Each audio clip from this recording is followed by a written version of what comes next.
నమస్తే, నేను మీ శ్రీధర్ ఈవింగ్స్ నుంచి. చాలామందికి ఆస్ట్రేలియాలో ఎంబీబీఎస్ చదవాలని ఉంటుంది, కానీ ప్రొసీజర్ ఏంటో తెలియక ఇబ్బంది పడుతుంటారు. సో ఇవాళ మన వీడియోలో ఆస్ట్రేలియాలో ఎంబీబీఎస్ ప్రొసీజర్ ఏంటో తెలుసుకోవడానికి ప్రయత్నం చేద్దాం. ముందుగా మనకి ఇండియాలో ఉన్న ఎడ్యుకేషన్ సిస్టమ్కి ఆస్ట్రేలియాలో ఉన్న ఎడ్యుకేషన్ సిస్టమ్కి ఉన్న డిఫరెన్స్ ఏంటో అర్థం చేసుకోవడానికి ట్రై చేద్దాం. ఇండియాలో 10th అయిపోయిన తర్వాత ఇంటర్మీడియట్ 2 years, ఆ తర్వాత నీట్ ఎగ్జామ్ క్వాలిఫై అయిన తర్వాత ఎంబీబీఎస్ 5.5 years చదువుతాం. ఆస్ట్రేలియాలో మీకు 10th అయిపోయిన తర్వాత ఇంటర్మీడియట్ 2 years కాకుండా వీళ్ళకి యుఎస్ ఎడ్యుకేషన్ ప్యాటర్న్ అనేది ఫాలో అవటం జరుగుతుంటుంది. ఫస్ట్ 5th క్లాస్ వరకు ప్రైమరీ ఆర్ ఎలిమెంటరీ లెవెల్ ఉంటుంది, and 6th 7th 8th middle కానీ సెకండరీ లెవెల్ కానీ ఉంటుంది, అండ్ 8th తర్వాత 9th 10th 11th 12th higher secondary level. ఈ హయ్యర్ సెకండరీ లెవెల్ తర్వాత కొన్ని యూనివర్సిటీస్ డైరెక్ట్గా మెడిసిన్ ఆఫర్ చేస్తున్నాయి, అండ్ కొన్ని యూనివర్సిటీస్ గ్రాడ్యుయేషన్ తర్వాత ఆఫర్ చేసే కోర్స్ ఉంది, that is called MD, doctor of medicine. ఇందులో direct admission or graduate admission 2 రకాల ప్రాసెస్లు ఉంటాయి. దీంట్లో మనం క్లియర్గా అర్థం చేసుకోవాల్సింది 12th తర్వాత వెళ్ళేది డైరెక్ట్ అడ్మిషన్ ఉంటుంది, అండ్ గ్రాడ్యుయేషన్ తర్వాత అంటే 4 years ఆఫ్ బ్యాచిలర్ ప్రోగ్రామ్ లేదా ఇండియాలో 3 years డిగ్రీ చేసిన తర్వాత అప్లై చేసుకునే ప్రోగ్రామ్ ఎండి 4 years ఉంటుంది. సో డైరెక్ట్ ఎంట్రీ కోర్స్ వచ్చేసరికి మనకి 6 years కోర్స్ ఉంటుంది అక్కడ.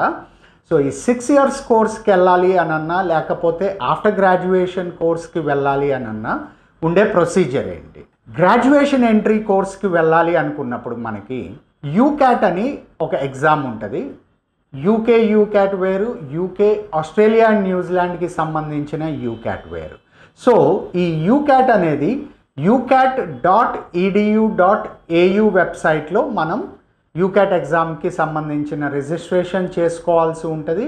ఆ ఎగ్జామ్ డేట్స్ వచ్చేసరికి మీకు 2025 ఇయర్లో March 4th నుంచే మీకు అప్లికేషన్ విండో ఓపెన్ అయింది, అండ్ ఈ అప్లికేషన్ డెడ్ లైన్ వచ్చేసరికి మీకు ఆల్మోస్ట్ 16th May వరకు ఉంది, అండ్ లేట్ ఫీజ్ తోటి 30th May వరకు కూడా మీరు టెస్ట్కి అప్లై చేసుకోవచ్చు. అండ్ వన్స్ టెస్ట్కి అప్లై చేసుకున్న తర్వాత టెస్ట్ విండో అనేది మీకు 1st July నుంచి 5th August వరకు ఉంటుంది. సో ఈ 1 month లోపల మీరు టెస్ట్ స్లాట్స్ అవైలబుల్ డేట్స్ చూసుకొని టెస్ట్ తీసుకోవాల్సిన అవసరం ఉంది. ఈ టెస్ట్ కంప్లీట్ అయిపోయిన తర్వాత దీంతో పాటుగా మనకి ఇంగ్లీష్ ప్రొఫిషియన్సీ టెస్ట్ స్కోర్స్ కావాలి. అంటే మన ఇంగ్లీష్ ఎంతవరకు మనం పర్ఫెక్ట్ ఉన్నామనేది కూడా చెక్ చేయడం జరుగుతుంది. సో దీంట్లో మనకి IELTS కావచ్చు, టోఫెల్ కావచ్చు, లేకపోతే కేంబ్రిడ్జ్ కావచ్చు, పియర్సన్ కావచ్చు, వీటిల్లో ఏదైనా సరే టెస్ట్ తీసుకోవచ్చు. కాకపోతే మీరు ఏ యూనివర్సిటీకి అప్లై చేస్తున్నారో ఆ యూనివర్సిటీ యాక్సెప్ట్ చేసే టెస్ట్ ప్లాట్ఫామ్ది ఎగ్జామ్ రాయండి, అండ్ ఆ స్కోర్స్ మాత్రమే ఎలిజిబుల్ అవుతాయి.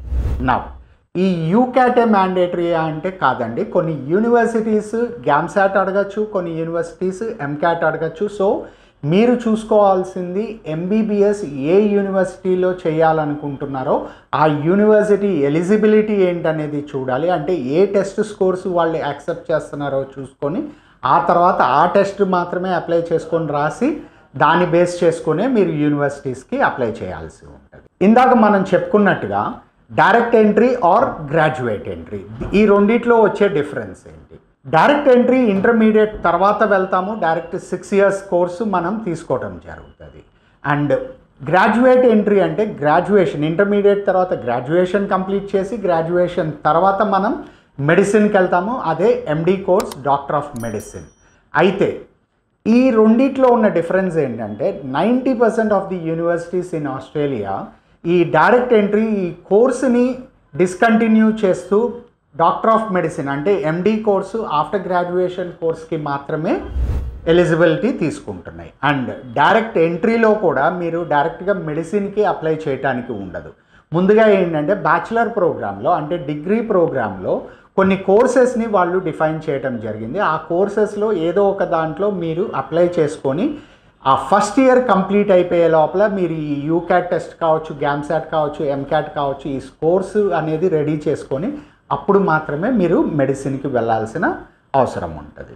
సో దీన్ని జాగ్రత్తగా గమనించుకోండి. మీరు డైరెక్ట్ ఎంట్రీ అయినా సరే మెడిసిన్ కోర్సులో కాకుండా ఫస్ట్ గ్రాడ్యుయేషన్లోకి ఎంట్రీ అయిన తర్వాత ఆఫ్టర్ ఫస్ట్ ఇయర్ మాత్రమే మీరు మెడిసిన్కి వెళ్తారు. అండ్ ఆఫ్టర్ గ్రాడ్యుయేషన్ వెళ్ళే 4 years మెడిసిన్ కోర్స్ అయితేనేమో మీరు ఎయిదర్ ఇండియాలో 3 ఇయర్స్ డిగ్రీ కంప్లీట్ చేసుకోండి, లేదా ఆస్ట్రేలియాలో 4 ఇయర్స్ బ్యాచిలర్ డిగ్రీ కంప్లీట్ చేసుకున్న తర్వాత మీరు మెడిసిన్కి వెళ్ళాల్సి ఉంటుంది.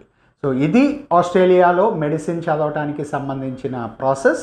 అండ్ దీంట్లో మీకు ఏమైనా క్వెరీస్ ఉన్నా, లేకపోతే ఇంకా డీటెయిల్డ్ ఎక్స్ప్లెనేషన్ కావాలి అనుకున్నా, పక్కన డిస్ప్లే అవుతున్న మా నెంబర్స్కి కాల్ చేయండి. మీకు ఎక్స్పర్ట్స్ గైడెన్స్ ఇవ్వడం జరుగుతుంది. అండ్ స్టెప్ బై స్టెప్ ప్రాసెస్కి సంబంధించిన సపోర్ట్ కూడా మీకు ఇవ్వడం జరుగుతుంది. ఇలాంటి మరిన్ని ఇన్ఫర్మేటివ్ వీడియోస్ మీ దాకా చేరాలి అని అంటే మా ఛానల్ని సబ్స్క్రైబ్ చేయడం మర్చిపోకండి. Thank you so much and wish you all the very best.